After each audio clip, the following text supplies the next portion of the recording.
یہ قیام، یہ رکوع، یہ سجدہ، یہ کرنے کے بعد کہیں یہ نہیں سمجھ لینا کہ ہم اللہ پر احسان کر رہے ہیں. احسان اللہ رب العالمین کا ہے، اس نے تمہیں توفیق دے دی، اور اب درود پاک پڑھنے کی بھی توفیق دے دی. اب اس کے بعد دعا مانگو، اللہ میں نے اپنی نفس پر بہت بہت ظلم کیا ہے، اور سوائے تیرے اس گناہوں کو کوئی معاف کرنے والا نہیں ہے.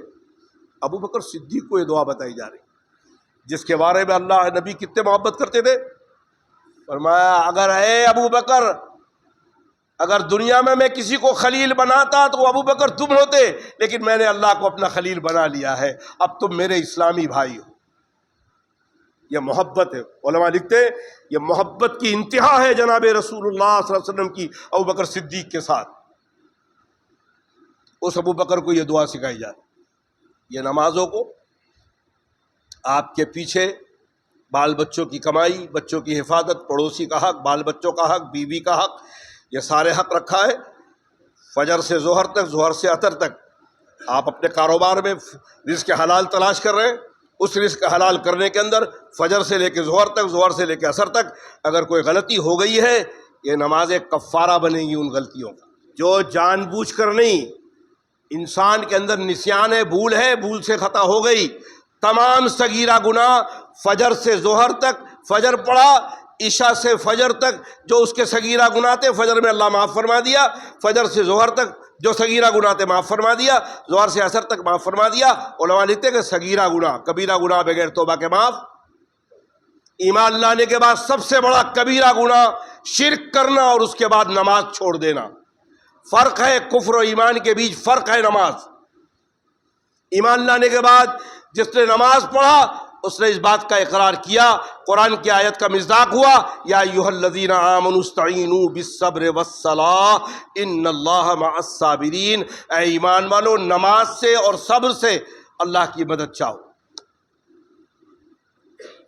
صحابہ کرام کو وہاں 2 رکعت کی نماز قرآن میں حکم دیا ہے. اے میرے مصطفیٰ، کیا خیال ہے ان لوگوں کے بارے میں جن کو میں نے کہہ دیا تھا کافر تمہیں ستائیں، تم ان کے خلاف ہاتھ نہیں اٹھانا، اللہ کے سامنے سجدہ کرنا، اللہ سے مدد مانگنا تاکہ میں راستہ پیدا کروں، ہجرت کے بعد مدینے میں اسلامی حکومت بن جائے. 13 سال تک صرف صحابہ کو نماز کا حکم ہے، اور کفار مکہ کے ظلم کو سہنے کا حکم ہے، اس کے خلاف ہاتھ نہیں اٹھا سکتے. آج وہی مکی دور مسلمانوں پہ گزر رہا ہے. اس سے نکلنے کی صورت کیا ہے؟ معراج پہ بلا کے جو نماز دیا، امت اس نماز میں لگ جائے. حضرت قاری طیب صاحب رحمۃ اللہ علیہ، حضرت علی میاں ندوی رحمۃ اللہ علیہ کی زبان سے میں نے خود سنا ہے کہ اس ملک میں اسلام کا مستقبل بہت اچھا ہے. انشاءاللہ اس ملک میں اسلام بہت ہی شاندار ہاتھ پہ عروج پر آئے گا. لیکن آگے جملہ دونوں نے کہا ہے، اس میں امت کا کوئی حصہ نہیں ہوگا، امت کی کوئی کام نہیں ہوگا. اسلام کی اتنی مخالفت ہوگی، لوگ اسلام کی اسٹڈی شروع کریں گے، اور اللہ ایمان کی توفیق دے گا. آج دیکھ رہے ہیں آپ کیا ہو رہا ہے، پوری دنیا میں اسلام کی مخالفت ہو رہی ہے. آپ کی میڈیا، دنیا کی میڈیا مکار عیار جھوٹی ہے، خبر دیتی نہیں. پر ڈے 50 لوگ امریکہ میں مسلمان ہو رہے ہیں، اسٹڈی کو، اسلام کی اسٹڈی کر کے، قرآن کی تفسیروں کو پڑھ کر. اور ہم نے تو قرآن کو مردہ مر گیا تو تیسرے دن قرآن خوانی کے لیے رکھ دیا، جزدان میں لپیٹ کے رکھ دیا، اگربتی کی دو نہیں دے رہے. قرآن اس کے لیے آیا. قرآن ضابطۂ حیات ہے، زندگی ہے. ہمارا مذہب اسلام مذہب نہیں ہے، دین ہے. مذہب یہ 4-5 عبادت کا نام مذہب ہے، نماز، روزہ، حج، زکوٰۃ. دین اس کا نام ہے، پیدا ہونے سے لے کے مرنے تک طریقہ سکھایا ہے جناب رسول اللہ صلی اللہ علیہ وسلم نے. یہ وہ پھپھولے ہیں، وہ درد ہے جو امت کے حالات دیکھ کے پھوڑنا پڑتا ہے. اللہ کرے کہ یہ جمعہ کے یہ بیانات، یہ ممبر پر بیٹھ کر سچ بولنے والوں کو اللہ ان کی عمر دراز فرمائے، ان کو کہنے کی توفیق نصیب فرمائے، اور ساتھ میں اللہ عمل کی توفیق نصیب فرمائے. تو دوستو، یہ کہنا سننا اس لیے کہ اللہ تعالی ہمیں نماز کی پابندی کرنے کی توفیق نصیب فرمائے. وہ نوجوان جس کا دل مسجد پہ اٹکا ہو، اللہ کو بہت پسند ہے. کل عرش کے سائے میں ساری دنیا کو وہ عرش کا سایہ نہیں ملے گا. اللہ کے نبی نے فرمایا میری امت کے 5 لوگوں کو ملے گا، جس میں سب سے پہلا عادل بادشاہ جو اپنی بادشاہت پہ انصاف کرے. وہ نوجوان جس کا دل مسجد پہ اٹکا ہو کہ کب اذان ہو اور کب میں پہنچوں اپنے پروردگار کو یاد کر لے. وہ ماں باپ کا فرمانبردار جو اپنے ماں باپ کی تکلیف پر اس کا دل تڑپ جائے, آنکھوں سے آنسو نکلنے لگ جائے. اور وہ عالم جو حق بات کہے اور بری باتوں سے لوگوں کو روکے, یا ایسے اللہ کے نبی صلی اللہ علیہ وسلم عرش کے سائے میں ان کو جگہ ملے گی. حاجی امداد اللہ مہاجر ہمارے ایک بزرگ ہیں, مولانا قاسم نانوتی, مولانا رشید احمد صاحب گوگئی ان کے مرید ہیں. ایک دن مسجد سے بیٹھ کے فرمایا کہ اللہ یا حضرت, اگر آپ کو کل اللہ رب العالمین موت کے بعد آپ کے سامنے اپنے سامنے پیش کرے اور آپ سے درخواست کرے کہ اے حاجی امداد اللہ کیا چاہتا ہے مجھ سے, اللہ کے بندے تھے, یہ اللہ ہمیں ویسا ذوق, ویسا شوق اور ویسا ایمان نصیب فرما دے, ویسا عمل نصیب فرما دے. فرمایا قاسم نانوتوی, رشید احمد گنگوئی, اگر اللہ حاجی امداد اللہ کے اتنے نصیب کہ اللہ بلا لے اور پوچھے گئے حاجی امداد اللہ تو مجھ سے کیا چاہتا ہے, اس وقت اللہ سے کہوں گا اللہ اپنے عرش کے نیچے ایک مصلی کی جگہ دے دے, حاجی امداد اللہ سجدے میں پڑا رہے تیرے عرش کے سامنے. اور ہم کو سجدہ کرنا اور رکوع کرنا ہمیں بھاری پڑا. مسلمانوں کا مسجد سے ذوق کیسا ہے؟ مسجد کے پڑوس میں رہتے, کرسی پہ بیٹھ کے بنکس کر رہے, اذان ہو گئی ہے, نماز کا وقت ہے, چلے آئے. تراویح میں کیسے بیٹھتے ہیں؟ 15-15 20-20 منٹ تک تراویح حافظ قرآن تلاوت کر رہا ہے, بیٹھ کے مالدار لوگ بیٹھے ہوئے ہیں, جب رکوع میں جانے کا آیا تو آ کے سلام کو نماز پڑھ لی, تراویح ہو گئی. یہ امت کا عمل آپ کو بتا رہا ہوں, 90% لوگ ایسے نماز پڑھ رہے ہیں. کہاں سے اس نمازوں میں برکت آئی؟ بنکس کرتے بیٹھا ہوا ہے پڑوس میں وہاں کرسی لگا کے, لیکن مسجد میں آنے کے لیے اس کو توفیق نہیں کہ اذان ہو گئی چلیں اتنی دیر مسجد میں بیٹھ جائیں. اور وہاں کیا ہو رہا ہے؟ غیبت ہو رہی ہے لوگوں. پورے محلے کے اندر اس سے زیادہ شریف کوئی نہیں ہے. امام میں بھی کیڑے مل رہے ہیں, مؤذن میں بھی کیڑے مل رہے ہیں, مولانا میں بھی کیڑے مل رہے ہیں, یہ بیچارے کے اندر کوئی کیڑا نہیں. اللہ ہم سب پہ رحم فرمائے. دوستو, یہ مسجد نماز جماعت سے, اللہ نے فرمایا کہ اللہ کے نبی نے فرمایا کہ جماعت سے نماز, اس لیے کہ اب یہ جماعت کھڑی ہوگی, ہر آدمی اپنے آپ کو سمجھے گا کہ میں اکیلا نہیں ہوں, پوری جماعت میرے ساتھ ہے. مکہ میں 2 رکعت اور انفرادی نماز, مکہ میں جماعت نہیں تھی, مدینے میں آنے کے بعد 4 رکعت ہوئی اور جماعت سے نماز. اب یہ سب بندیاں اور یہ ایک امام کے پیچھے کھڑے رہنا جہاد کی ترغیب ہے کہ جب جنگ میں جائیں گے اسی طرح سپہ سالار آواز لگائے گا, اسی انداز سے تم چلنا جس انداز سے امام کے اللہ اکبر کہنے پہ رکوع اور سجدہ کرتے ہو. یہ ترغیب و تعلیم تھی جہاد فی سبیل اللہ کی, اور آپس میں متحد ہونے کی, کہ جب نکلو آپ بازو میں کھڑے تو کیا محسوس کرتے ہیں؟ آپ تنہا محسوس کرتے ہیں اپنے آپ کو. لیکن جب مسجد کے گیٹ کے باہر نکلتے ہیں آپ کیا محسوس کرتے ہیں کہ میں تنہا جا رہا ہوں, اور جماعت میں شامل ہے تو کیا محسوس کر رہے ہیں آپ کہ پوری جماعت میرے ساتھ ہے. اور ایک ہی صف میں کھڑے ہو گئے محمود و ایاز, نہ کوئی بندہ رہا نہ کوئی بندہ نواز. بادشاہ وقت آیا ہے, مروان بن حکم موجود ہے, اس کا غلام اگر پہلے مسجد میں پہنچ گیا ہے اور سب میں وہ بیٹھا ہوا ہے, مروان بن حکم کی طاقت نہیں ہے بادشاہ وقت ہونے کے بعد کہ اس کو سب سے ہٹا دے, اس کو بھی جا کے بازو میں بیٹھ کے نماز پڑھنا پڑے گا. یہ اللہ کا گھر ہے. کسی اجمی کو کسی عربی پر, کسی عربی کو کسی اجمی پر کوئی فوقیت نہیں ہے, الا یہ کہ اللہ سے جو جتنا ڈرنے والا ہو, ان اتقاکم عند اللہ, جو اللہ سے زیادہ ڈرتا ہو. یہ نماز یہ پیغام دیتی. کوئی امیر, کوئی غریب, کوئی کالا, کوئی گورا, کوئی سید, کوئی پٹھان, کوئی شیخ نہیں ہے. یہاں آنے کے بعد سب اللہ کے بندے ہیں. یہ مسجد میں 5 مرتبہ اس سے بلایا جاتا ہے کہ 5 وقت کی یاد رکھو, اللہ تمہیں دیکھ رہا ہے یا تم اللہ کو دیکھ رہے ہو. تمہاری یہ صلاحیت نہیں ہے تو اللہ تو تمہیں دیکھ ہی رہا ہے. اب عشاء پڑھنے کے بعد جاؤ بستر پہ سو رہے ہو, اللہ دیکھ رہا ہے. موبائل میں اکیلے کیا دیکھ رہے ہو, اللہ دیکھ رہا ہے. کتنا جھوٹ بول رہے ہو, اللہ دیکھ رہا ہے, سن رہا ہے. انکا علیم بذات الصدور, اور سمیع بصیر, ایسا سننے والا دلوں کی دھڑکنوں کو سنتا ہے. دوستو یہ کہنا سننا اس لیے کہ اللہ تعالیٰ مجھے عمل کی توفیق دے. اور آج 17 شعبان تو ہو گیا. میں نے پچھلے جمعے بتایا تھا کہ ہمارے پاس صرف حال ہے, ماضی گزر چکا ہے, مستقبل ہمارے ہاتھ میں نہیں ہے. آج کی جمعہ اللہ نے توفیق دے دی, عصر پھر توفیق دے دے, مغرب پھر توفیق دے دے. یہ آج آپ کے پاس حال ہے، سونے سے پہلے پہلے اپنے پروردگار کو راضی کر لو، توبہ کر کے اپنی گناہوں سے، اور قضا نمازیں پڑھ کر اللہ سے توبہ کر کے حال کو صحیح کر لو۔ مستقبل اللہ کے ہاتھ میں، انشاءاللہ اللہ اس شعبان میں ہماری برکت نصیب فرمائے، اور اللہ عافیت کے ساتھ رمضان تک پہنچائے، اور رمضان کی ساری فضیلتیں اور ساری رحمتیں اللہ کی حاصل کرنے کی توفیق نصیب فرمائے۔ حال ہمارے پاس ہے، اس کا خیال رکھیں۔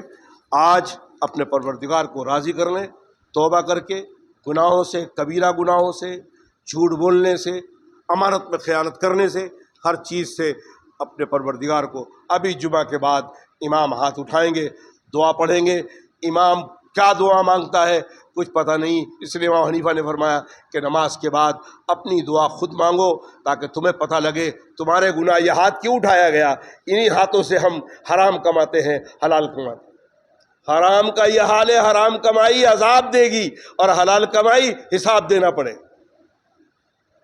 یہ ہاتھ سے ہم کماتے ہیں، ہاتھ اٹھا کر یہ ہاتھ، اے میرے بندے یہ ہاتھ اپنے آگے کر لے کہ اس سے کیا کیا کیا ہے تیرے سامنے آ جائے گا، اور پھر میرے سامنے شرمندہ ہو جا، ان آنکھوں سے آنسو نکال دے۔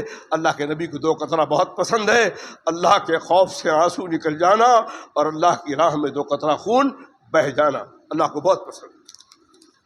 موقع ہے، شعبان کا مہینہ ہے، اللہ سے گرا کے دعا مانگے۔ کتنے بندے اللہ کے موجود ہوں گے جو لسٹ میں آ چکا ہوگا، جو رمضان سے پہلے جڑے آئیں گے، اللہ ان سب کی مغفرت فرمائے، ایمان پر خاتمہ نصیب فرمائے۔ کیا یہ صراط النساء بیماری کینسر پیٹ کا، یہ بچی ہماری بہن صراط النساء، اس کو پیٹ کا کینسر ہے، دعا فرمائے کہ اللہ تعالیٰ ہماری اس بہن کو صحت کاملہ عطا فرمائے۔ اس کے ساتھ جو بھائی ہمارے بیمار ہیں، جو بہنیں، جو بچے بیمار ہیں، وبائی مرض چلا ہوا ہے، سردی، بخار، زکام اور کینسر عام ہو چکا ہے، اللہ اس تمام وبائی بیماروں سے امت مسلمہ کی مغفرت حفاظت فرمائے، عام انسانوں کی حفاظت فرمائے، اور اللہ جو اس پہ ملوث ہیں ان کو شفاء کلیہ عطا فرمائے۔ ظاہر بات ہے دوستو، کہنا سننا اس لیے کہ اللہ مجھے عمل کی توفیق دے، اللہ آپ کو بھی عمل کی توفیق عطا فرمائے۔ ابھی جمعہ کے بعد جب امام دعا مانگیں گے، آپ اس پہ تو آمین کہنے کے بعد پھر آپ اپنے طور پر اپنے اللہ کو راضی کر لیں، گناہوں سے توبہ کر لیں۔ آپ کو پتہ ہے صبح سے شام تک سوتے وقت کتنے ہم جھوٹ بولتے ہیں، ہم سے بات چھپی، ہمارے دل و ضمیر سے بات چھپی نہیں ہے، ہم اپنا محاسبہ کر لیں، اللہ کو راضی کر لیں۔ دوستو اللہ کی قسم، موت آنے سے پہلے اپنے پروردگار کو راضی کر لیں۔ قبر کی منزل بہت کٹھن ہوگی، اللہ کے نبی نے فرمایا پہلی منزل ہے قبر کی پہلی رات مردے کے لیے قیامت سے کم نہیں ہوتی ہے۔ اللہ کرے اللہ کے نبی صلی اللہ علیہ وسلم کی ساری امت کی پہلی رات اور قبر کی منزلیں آسان فرما دے، اور ان قبروں کو جنت کی کاری بنا دے، جہنم کے گھڑے سے اللہ تمام نبی پاک کی امت کی قبر کی حفاظت فرما دے۔ دعا فرمائی کہ اللہ کہنے والے نے کوئی غلط بات کہی ہے، کہنے والوں کو ہدایت نصیب فرما، سننے والوں کو اللہ اس سے بچنے کی توفیق نصیب فرما۔ اے اللہ اس امت کے نوجوانوں کو ہدایت نصیب فرما، اے اللہ اس امت کے نوجوانوں کو مسجدوں کو آباد کرنے والا بنا، اے اللہ اس امت کے نوجوانوں کو اپنے گھر کو قرآن پاک کی تلاوت سے آباد کرنے والا بنا، اے اللہ اس امت کے نوجوانوں کو یہ موبائل کے اندر جتنی خرافات غیروں نے نکالا ہے، اے اللہ ہمارے نوجوان کی اس موبائل سے حفاظت فرما، اے اللہ ہمارے نوجوان کو اللہ کا نبی کا سچی امتی بنا دے، اے اللہ ماں باپ کا فرما بردار بنا دے، تیرا فرما بردار بنا لے، اللہ کے نبی کا فرما بردار بنا لے، اے اللہ کثرت سے نبی پاک پر درود پاک پڑھنے والا بنا دے، نبی پاک صلی اللہ علیہ وسلم کے ایک ایک طریقے پر عمل کرنے والا بنا دے، مسجدوں کو آباد کرنے والا بنا دے۔ اے اللہ اپنے عمل سے وہ نوجوان اس بات کی گواہی دنیا میں دے دے کہ یہ اللہ کے نبی کا سچا امتی ہے، اے اللہ ایسے عمل کی توفیق نصیب فرما، اے اللہ ہماری یہ ٹوٹی پوٹی نمازوں کو قبول فرما، اے اللہ ہماری جمعہ کے اس مجمع میں آنے کو قبول فرما، اس سننے کو قبول فرما، اس کہنے کو قبول فرما، اے اللہ اگر یہ سننے اور کہنے میں اخلاص نہیں ہے تو اخلاص پیدا فرما دے، اور اے اللہ اگر اخلاص ہو تو اس کو قبول فرما لے۔ اے اللہ تیرے سوا اس کائنات کا کوئی مالک نہیں ہے، اے اللہ تیرے سوا کوئی ہماری مغفرت کرنے والا نہیں ہے، اور ہم کسی سے بھی مغفرت چاہتے نہیں سوائے تیرے۔ اے اللہ تو رحیم اور کریم ہے، تو ستار و غفار ہے، تو رحمان و رحیم ہے، 70 ماؤں سے زیادہ اپنے ایک بندے سے محبت کرتا ہے۔ اے اللہ تو ہم پہ وہ رحم کی نظر ڈال دے جو صحابہ پہ ڈالی تھی، تابعین پہ ڈالی تھی، تبا تابعین پہ ڈالی تھی۔ اے اللہ وہ ایک نظر ہمارے فلسطین کے مجاہدین پر، ہمارے ان بھائی بہنوں پر اللہ ایک نظر ڈال دے، ہندوستان کے مسلمانوں پر اس رحم کی ایک نظر ڈال دے، پوری دنیا کے مسلمانوں پر اس رحم کی ایک نظر ڈال دے۔ اے اللہ ہمارے گناہ خس کے برابر، تیری رحمت سمندر کے برابر، کہاں ہمارے گناہ کہاں تیری رحمت۔ اے اللہ ہمارے گناہ کیا تیری رحمت کا مقابلہ کریں گے۔ اے اللہ جب سے سنا کہ تو رحمت للعالمین ہے، اے اللہ تو رب العالمین ہے، رحم کرنے والا ہے، جب سے شیطان کے بہکاوے میں بہا کر اے اللہ تیری نافرمانی کر دیے۔ اے اللہ یہ اتنا بڑا مجمع ہے، آج ہم توبہ کرتے ہیں تیری نافرمانی سے، اے اللہ ہمیں فرما بردار بندہ بنا لے۔ اے اللہ ہم توبہ کرتے ہیں نبی پاک صلی اللہ علیہ وسلم کی نافرمان امت سے، اے اللہ اللہ کے نبی کی فرما بردار امتی بنا دے۔ اے اللہ ہمیں اللہ والوں کے طریقے پر چلنے کی توفیق نصیب فرما۔ اے اللہ ہمارے دلوں میں قرآن کی محبت پیدا فرما، روزوں کی محبت پیدا فرما، نماز کی محبت پیدا فرما، زکوٰۃ کی محبت پیدا فرما، حج کی محبت پیدا فرما، مکے سے محبت پیدا فرما، مدینے سے محبت پیدا فرما، مسجدوں سے محبت پیدا فرما، اللہ والوں سے محبت پیدا فرما، علماء سے محبت پیدا فرما، اللہ کے نبی کے طریقوں سے محبت پیدا فرما۔ اے اللہ تو ہی دلوں کو بدلنے والا ہے۔ اے اللہ اس دور کے نبی کی امت کے دلوں کو بدل دے، اپنی طرف پھیر لے، ہم پہ رحم فرما دے، ہم کو انفرادی اور اجتماعی توبہ کی توفیق نصیب فرما دے اور ہماری توبہ کو قبول فرما دے۔ اے اللہ جب تک دنیا میں زندہ رکھ، راحت والی زندگی، عافیت والی زندگی، ایمان والی زندگی، عمل صالح والی زندگی نصیب فرما۔ اے اللہ جب وہ کٹھن موت کا وقت آئے، اے اللہ راحت والی موت، عافیت والی موت، ایمان والی موت، شہادت والی موت نصیب فرما۔ اے اللہ ہماری ان دعاؤں کو فلسطین کے مجاہدین کے لیے، فلسطین کے ہمارے چھوٹے چھوٹے معصوم بچوں کے لیے جو ظالم ان کے گھروں کو دیوار گرا کر ان کو موت کے سامان پیدا فرما رہا ہے، اے اللہ ان کی غیبی مدد فرما دے۔ اے اللہ اسلام کا بول بالا فرما دے، قرآن پاک کا بول بالا فرما دے، مسلمانوں کا بول بالا فرما دے، نبی پاک صلی اللہ علیہ وسلم کے طریقوں کا بول بالا فرما دے۔ اے اللہ ہماری یہ تڑپ کی یہ دعاؤں کو اللہ قبول فرما دے اور ہمارے فلسطین کی مجاہدین کی غیبی مدد فرما دے، جہاں بھی دنیا میں مسلمان ستائے جا رہے ہیں ان کی غیبی مدد فرما دے۔ اس ملک ہندوستان میں بھی اے اللہ مسلمانوں کو چاروں طرف سے اللہ دیواریں تنگ کر دی جا رہی ہے، اے اللہ تو رحم فرما، ہوگا وہی جو تو چاہے گا۔ اے اللہ اس ملک میں مسلمانوں کی حفاظت فرما، ان کے عقیدہ توحید کی حفاظت فرما، عقیدہ رسالت کی حفاظت فرما، عقیدہ معاد کی حفاظت فرما۔